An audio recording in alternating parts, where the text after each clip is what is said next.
Elijah the prophet once said, "Les machshava tfisa beklal." No thought, no human thought, no angelic thought can ever truly understand God. And that is true because God, the infinite God, is unfathomable, unimaginable. The way God works, the way God's mind works, we or no creation will ever be able to understand God. At the same time, we're in the middle of understanding how we are commanded to, or also able to, truly grasp God and connect with God.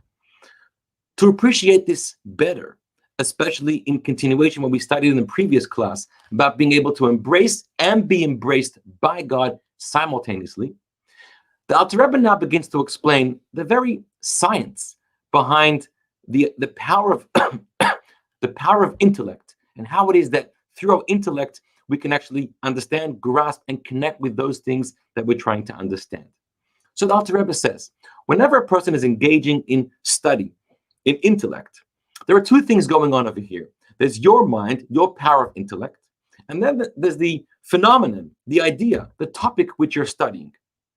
When you are observing and studying that phenomenon, two things are happening at the same time. Think about this. On the one hand, your mind, your intellect, which is studying and delving deep and analyzing and getting to know this phenomenon, your mind is surrounding, is encompassing this phenomenon because you are swallowing it up. You are bringing it into within you so that it's fully understood and comprehended by you. So therefore, this phenomenon, this idea, this piece of logic and wisdom is becoming encompassed by, surrounded by your intellect so that you have it, you own it, you know it. At the same time, the reverse is happening also. Your mind and your intellect is being encompassed by, surrounded by the phenomenon, the wisdom, the logic.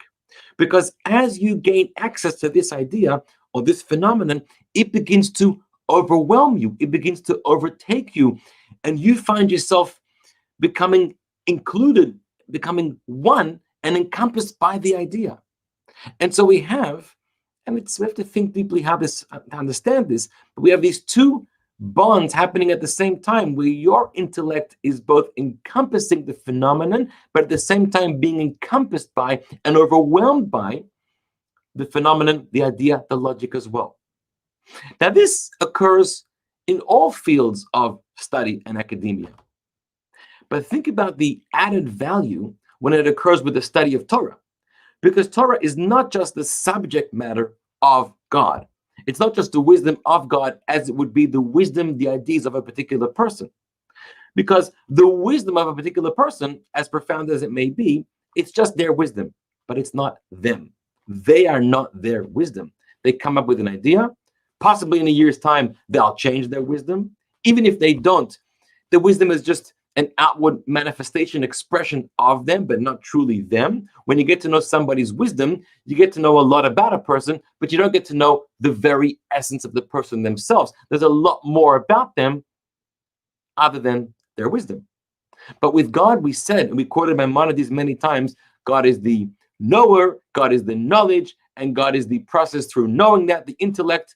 The God and his Torah are one. God and the wisdom are one. The wisdom of Torah is not just a manifestation and expression of God, but it is an actual projection. It is an actual, the God essence finds himself within the wisdom of Torah. So therefore, studying Torah, we're creating this unbelievable bond with Hashem. Here's an example. Imagine you're studying a passage of Talmud, a passage of Jewish law, and you're studying a case scenario. Reuven has the following claim. Shimon counters that claim with something else.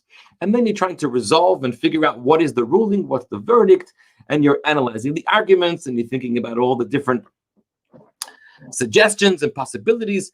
And then the Talmud teaches you that you arrive at a particular law.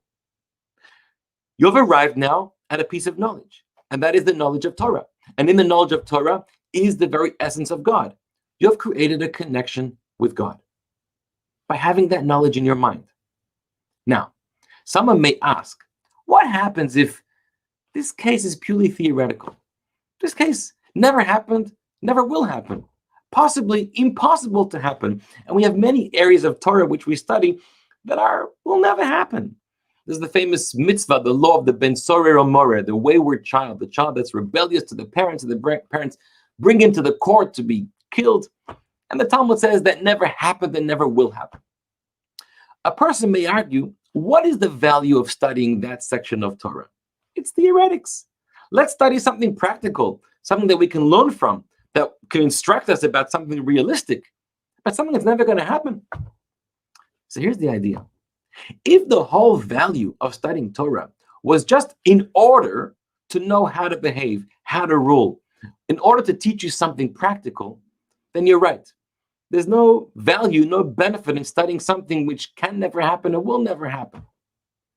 But there's much more to studying Torah.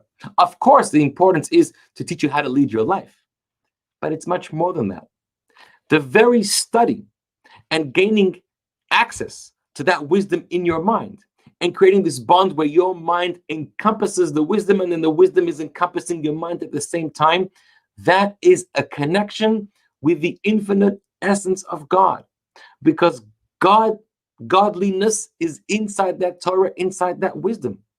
And the point of studying the Torah is not just to know things. It's not just about information. Information is important. But remember, you can't fully know God or understand God, so information will never get you to fully connecting with God. Information will get you to knowing how to lead your life. There's another layer of Torah, possibly a more important layer of Torah.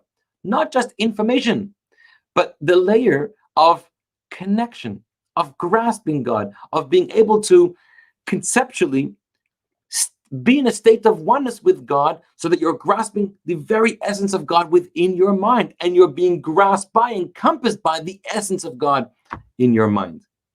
This is an unbelievable concept. If we would appreciate this more, we would expand our interests in studying the theoretics and the realms of Torah that seem to have no practical value and lesson from them, but nonetheless, that is our gateway into accessing our connection with God. And the Alter Rebbe concludes in today's chapter, in today's portion, and he says, this level of union, where we have encompassing and being encompassed by, hugging and being hugged by the King, is a level of unity that there is no example, no similarity, no parallel to this in this world. No two things can become joined together in such a state of oneness like this happens when you study Torah. So that's something very powerful that we can think about and appreciate and further our interests in studying Torah. Have a wonderful day. God bless you.